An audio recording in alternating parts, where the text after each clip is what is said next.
Hello and welcome to the President's Podcast right here on the record with the Ohio Senate. The views the news excludes. I'm John Fortney, the Director of Communication for the Senate Republican Caucus, the Majority Caucus in the Ohio Senate.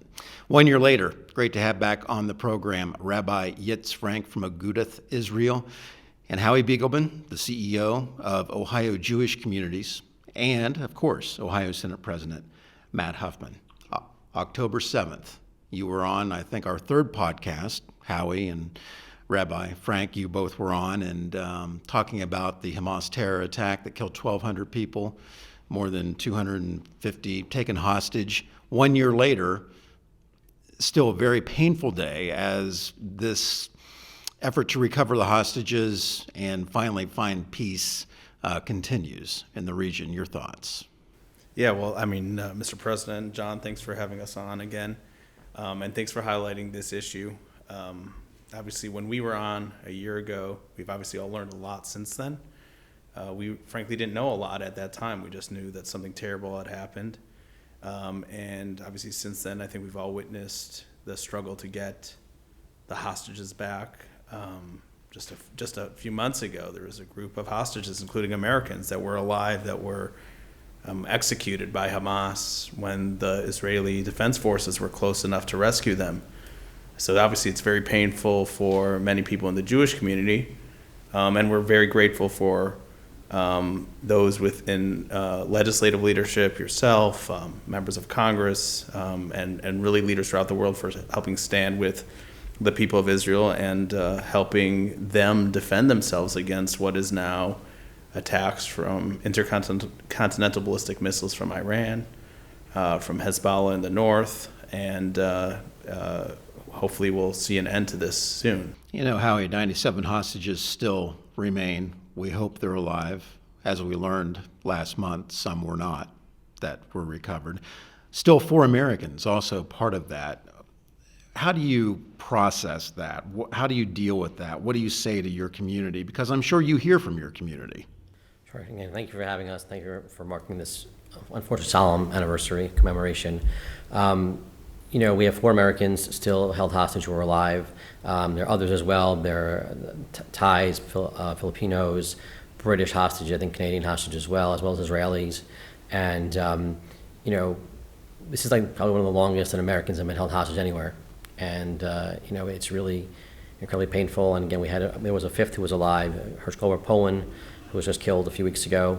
And he has a little bit of an Ohio connection. There's actually an OSU student who's related to him, who's part of the OSU community right now. And we're just trying to, as with everybody else, really want people just to stay strong. We want to keep the pressure on both Hamas itself, but also internationally to ensure that people are focusing on it. And the war itself is critical, and fighting back against Hamas and Hezbollah and others. It's a 7-front war right now. But all that's important, and obviously keeping people safe at home is important. And a lot happening here. We appreciate that.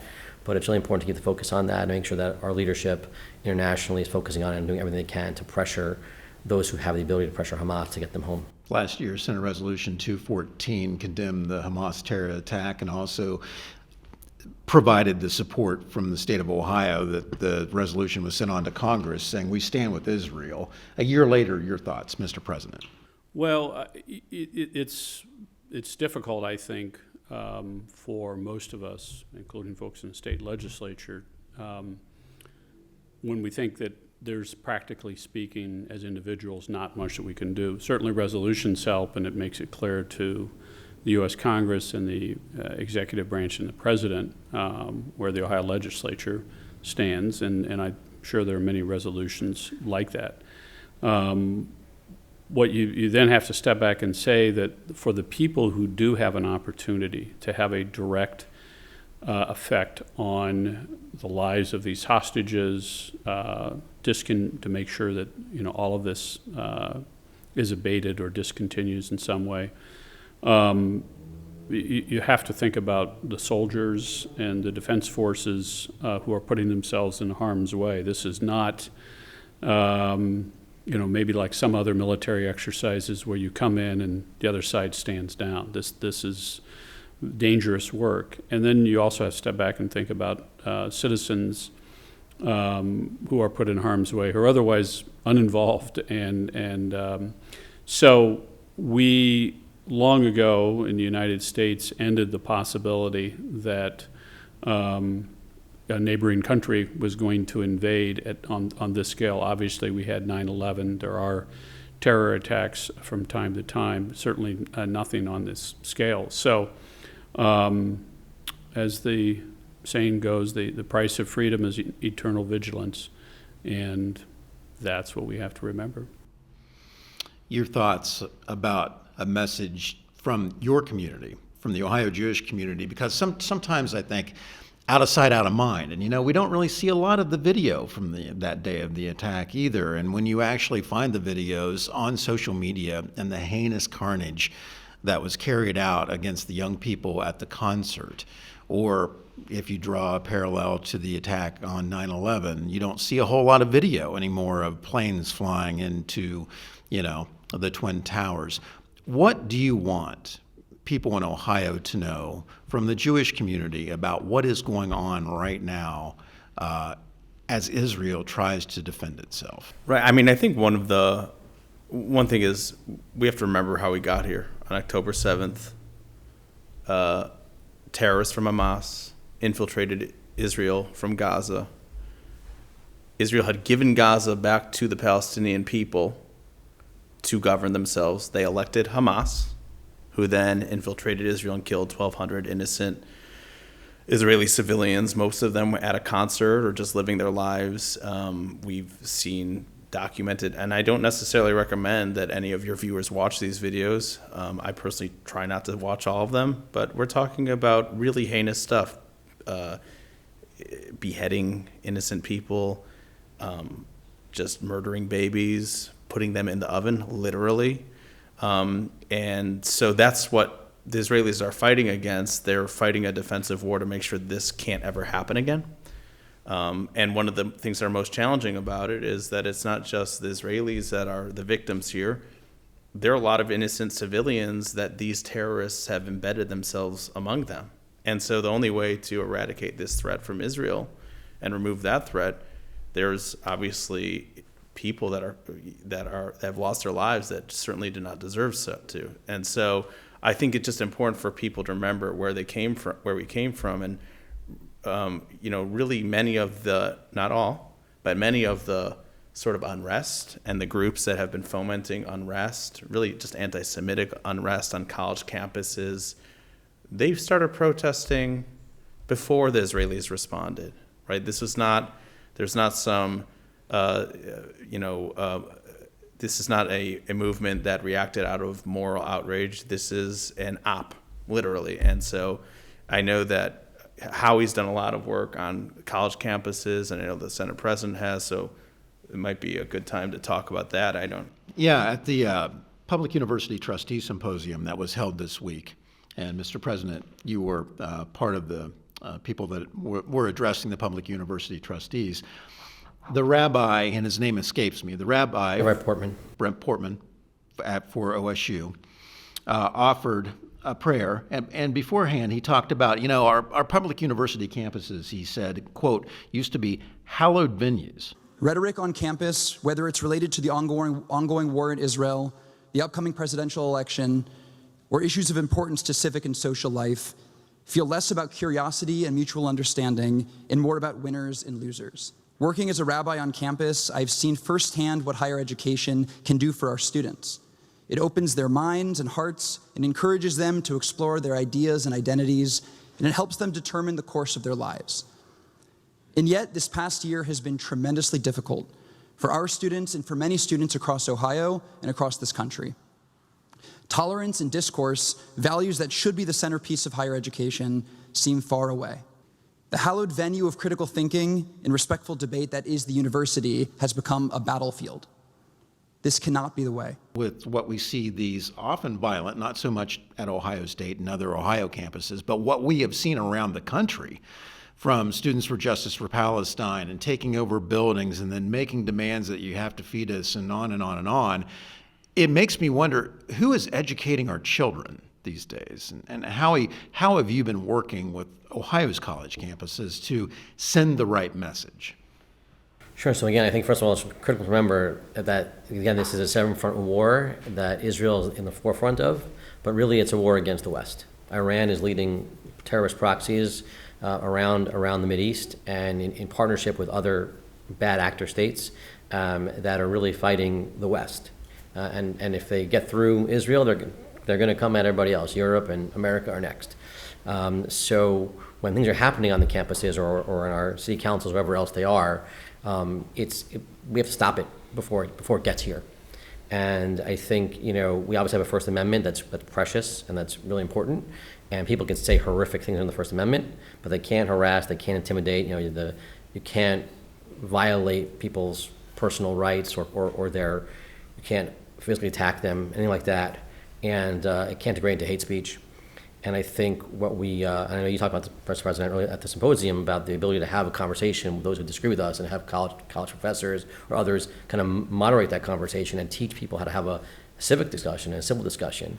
But I think what the legislature did this year, what General Assembly did this year, the governor passing the Campus Act that was really bipartisan and overwhelmingly supported in both chambers, is really a good start. Ohio's one of the only states that have done something this year so far, and it really allows us to look at both how do we maintain public order, time, place, manner restrictions on protests, how do we complain, how do we make sure those complaints are investigated, how do we teach professors and staff how to deal with hate in the classroom or at a university event, and then security itself beyond just around the campus and right off campus as well. The governor has been amazing this year, and public safety has been amazing working with college law enforcement when possible. We've had, again, a couple of incidents that come to mind right away. Nothing like what's happening in other places, but we've had people whose lives were threatened. We had people who really faced some horrific violence and threats and intimidation on various public university campuses. And they've been really able to respond very, very powerfully with the state patrol and other things as well. There's more I think that can be done probably on certain things, and we're seeing the protests and other things morph into different kinds of things. We have to maybe go back and look at ways to tighten some stuff up, but it's really been an amazing thing to see what Ohio proactively stepped up and did, and it really helps us. It's interesting that President Carter, the new Ohio State University president, who has quite a legacy background with the United States Navy flying F-14s, he took some heat when he first took over about how we're going to handle these types of protests on campus, but he's done a really good job there.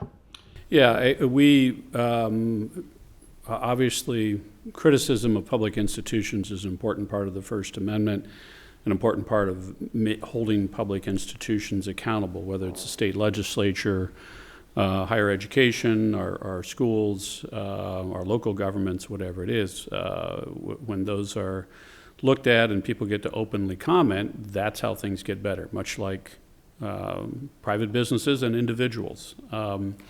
But when they get it right, we should also say that. And Ohio State, under President Carter, really has presented, I think, a pretty good model for the university, which is people get to say what they want, but they don't get to do whatever they want. And we used to have a speaker that I had as a federal judge in 1985 came to speak to us in law school, and he basically said, your rights stop right in front of the other person's face. You can say what you want, you can do what you want, but when you start invading their space or intimidate, as Howie said, that's different. So President Carter and Ohio State really need to be lauded for allowing the conversation to go forward, but making sure that folks are not harassed, intimidated. And I would add this too, John. It's fine that our universities are sort of this laboratory of ideas exchange, but by and large, most people are not going to Ohio State University or any place else to go to college so they can go attend the protest. They're going for their mechanical engineering degree, or they're going for, they're there to be educated. And if the educational product or service is interrupted, then you're interrupting people who aren't interested in participating in the discussion, or at least at the moment they're not interested.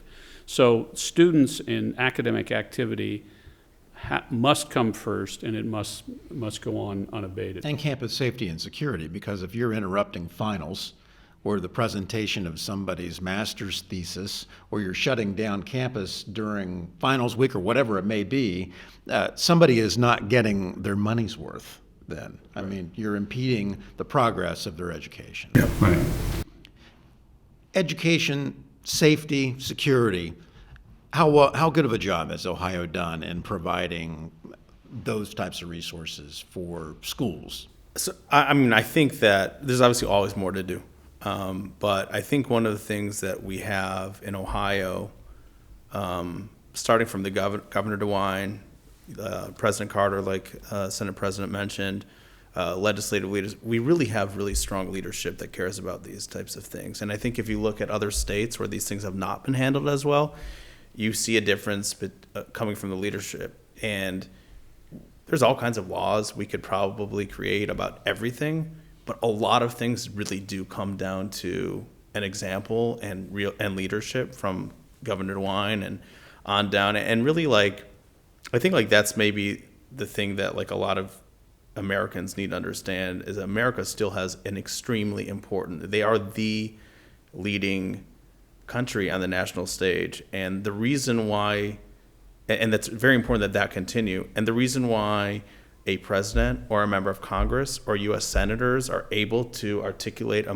moral voice most of the time, not every single person, but a lot of them, certainly a lot of leaders that represent us in Ohio, is because they know that that's what their constituents want. And so it's important when people want to know what they can do. Like, yeah, you can pick up the phone, call your member of Congress and tell them, like, thank you for doing this, or hey, there's a problem over here. You should say something, because that still matters. And the General Assembly has made investments in school security, K through 12, including Jewish schools as well, to try to make those investments, because school security is a real thing. And there's a threat towards, it doesn't have to be social media violence, we've seen the school shootings as well. But this is a major commitment that the legislature has made for security. Yeah, and I think if you look back, not just over the past couple General Assemblies, but over the past decades, you can see those investments, a lot of it that led by Governor DeWine, but certainly members of the legislature too. And so I think you can say these two things, and one of them's good and one of them's not good. And one that's good is schools and other places like synagogues and churches are much safer than they were 20 years ago or 30 years ago. And we sometimes don't think about that way because we don't keep track of tragedies that did not occur. We only think about the tragedies that did occur. So if something was happening, this isn't the number, but something was happening 50 times and now it's only happening 10, we think about the 10. How do we get rid of this 10? And the second thing I would say is there are going to be other tragedies. There are going to be people who are bent on whatever path that is that they had, whatever twisted way that they're thinking.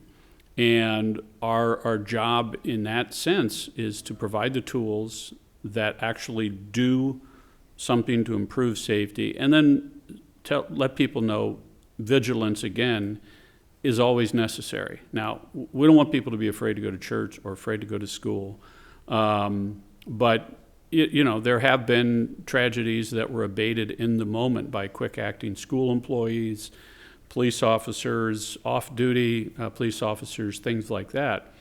And we don't keep too much track of that either because, unfortunately, and I think it's part of the human condition, it's not the fault of the media, we only can think, we want to think a lot about the tragedies and things like that. But we should try to celebrate things that didn't happen, even, and by those things that are interrupted. So I think you had said it correctly. We've done a lot. There's always more to do. Unto victory, right, Howie? Yeah. Isn't that the slogan? Yes, I think so. Unto victory. We see some of the signs in the just really nasty, heinous messages at some of these protests that talk about from the river to the sea. Some people don't know what that means. Howie, what does that mean? So they also don't know which river and which sea, which is the part of the problem about education. But I think what it means is from the Jordan River to the Mediterranean Sea, when they say Palestine will be free, that means there will be no state of Israel. There'll be no Jews living there, and there will be no state of Israel. And, again, whenever Israel has reached out in peace, its hand, and there's been a reciprocal hand, it has made peace. With Egypt, with Jordan, it has made peace with 3 other Arab states through the Abraham Accords and a Muslim majority state in Sudan, Bahrain, Morocco, and the UAE. It was reportedly close to reaching an agreement with Saudi Arabia right before October 7th, the last year. Israel's willing to make peace and has given land for peace. It's done a lot of things, and but there has to be peace and a willingness to accept Israel's right to exist as a secure state within secure borders, as a Jewish state. There's only one Jewish state in the whole world. There are many Christian states, many Muslim states. There's only one Jewish state in the whole world. And when folks say river to the sea, what they're saying is we want to have a genocide on the state of Israel, which is where the majority of Jews in the world live. So we want to kill most of the Jews in the world. And as you said, Hamas is the government right now that launched the attack, and any deal, whether it is peace or a budget deal, can't happen if there's not good faith negotiations on both sides. Exactly. Well, exactly. I mean, I think that the deal is going to be Hamas is going to need to be gone. There's not going to be any deal beyond that, but the deal will happen hopefully with responsible regional governments, whether it's some of the Sunni Arab states, the United States certainly, and European powers. And hopefully they'll be able to, frankly, rebuild Gaza and make it a great place for Palestinians, Arabs, Jews to live in the whole region peacefully. What do you say to children, at the elementary level? Because it was difficult to explain 9/11 to my kids, about what happened and why, and sometimes you just have to, here's the facts. I know you're only, 9 or 10 years old, but here's what you need to know, and sometimes the world's a dangerous place. What is the message within the Jewish community to its young people about this? So I think it's, there's definitely, you want to hold back some of the most gruesome details, that's something for, again, adults to see and to deal with. But we do tell them that something is happening. Again, many of them have friends, relatives. Many of them have been to Israel. They have a connection there, and we tell them that look, there are bad people in the world who are doing some bad things. They've attacked Israel. They've attacked Jews. They're trying to continue to do that. Again, Hamas first, and then obviously Hezbollah in the north, and others. Iran, again, leading a lot of things happening here in America. Again, I took one of my kids to a vigil recently. Here, and I said, I don't know what you're going to see here. You might see something here, people who are being nasty to us, and if you do, just stay close to me, and we're going to let the police handle it. But well, what's it like to be fearful of that? I'm not sure there's a lot of people, at least where I grew up, you didn't really live in fear of somebody attacking you for your religion or whatever it may be. And the answer is really I don't think there's a perfect answer, but what you just described is exactly what that is exactly the kind of environment that they're trying to create. Right? You have to push back on that because that's literally that's what terrorism is. And groups that are supported by Iran and its supporters are funding groups in the United States to export the same idea. They're not trying to kill Jews with, machetes and guns, but they're absolutely trying to remove Israel and frankly many important Jewish values from the public square and culture, which I don't think is something that Americans will support, but they need to actively push back. It's a melting pot. It's not a wedge driver. Yeah, that's the basis of the dual clauses in the United States Constitution, the Establishment Clause and the Free Exercise Clause when it comes to religion. If folks take the time to read the Ohio Constitution, they'll see that the same precepts are put forward in there, but it also says that the General Assembly has the duty to fund and encourage the means of religious education in the state, despite a lot of folks saying that there's a separation of church and state in the Constitution. No such thing. I invite everybody to read the Constitution, but particularly in the Ohio Constitution, Article 1, Section 7. But for those that in the United States that it's hard to understand Israel's response, think what the United States would do if suddenly a bunch of folks came across the Gulf of Mexico from Havana into downtown Miami and killed 1,200 people at a concert, including rapes and beheadings and small babies, and they were all Americans. What do you think the United States would do? The regime that would be in charge of Cuba would be gone. And by the way, that's why the regime in charge of Cuba, despite all the terrible things they say about us at the United Nations and everything else, that's why they're never going to do that. So if you put it in those terms, it's easier to understand. And we do have to help, empower, enable, and this is an international effort, but those various actors that Yitz mentioned who want to take this state. Most governments, like most businesses, most people, they value stability. And they can't do the things they want if there's constantly rockets flying through the air and folks coming across the border murdering people and things like that. But I think it helps for us to understand from an American point of view, what would we do if this attack, as I just described, happened? And also keep in mind that Israel, by far, has been the most loyal ally of any country in the world. Go check the votes at the United Nations. They are always there.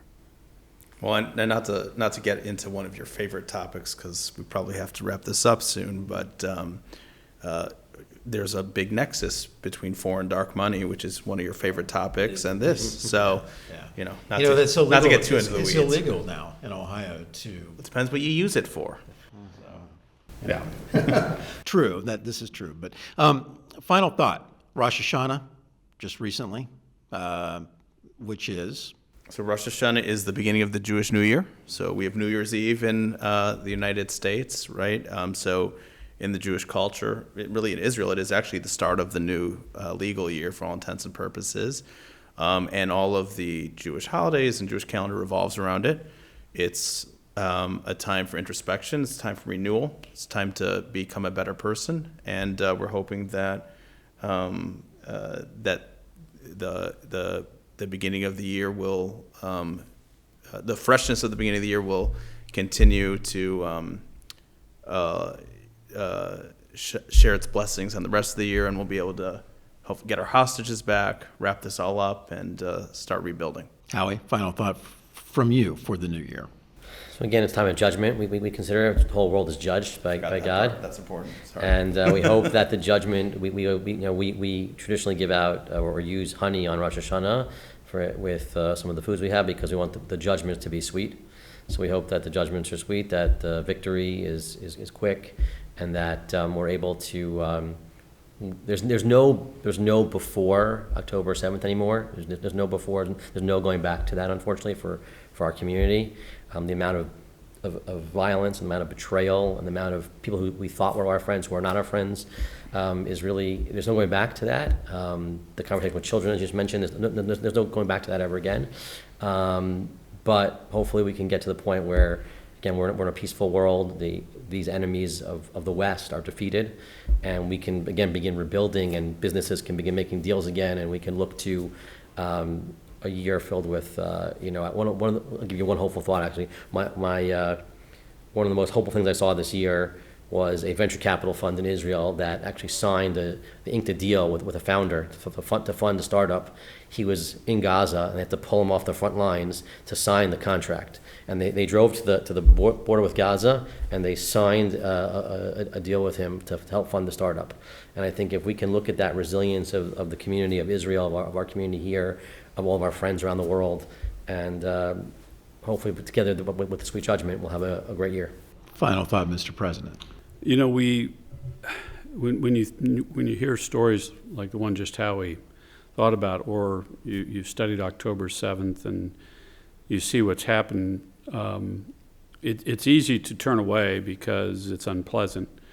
And we do have often more mundane problems that we have to deal with, because those are the utmost. And historically, it hasn't been long since there was violence throughout our country. 160 years ago, the start of the American Civil War. You can think back to 1968, a terrible year when cities were in flames. And the thought that it's on the other side of the world, it's not my problem. Well, that's easy to think that, but it's when you think, if you're an American and you care about justice, it's important to have an opinion. And I understand a lot of people think I'm more interested in football or lots of other things. I get that, but not all the time. And so if you can express your opinion to your congressman, your U.S. senator, your state legislators, even to your community leaders about what can be done or should be done to defend Israel, that's one small thing that every American can do. Good to have friends and allies, whether it's here at home or across the world. Yitz, Howie, Mr. President, thanks for your time today. We appreciate it. Thank you. Thank you for tuning in, and we'll see you soon.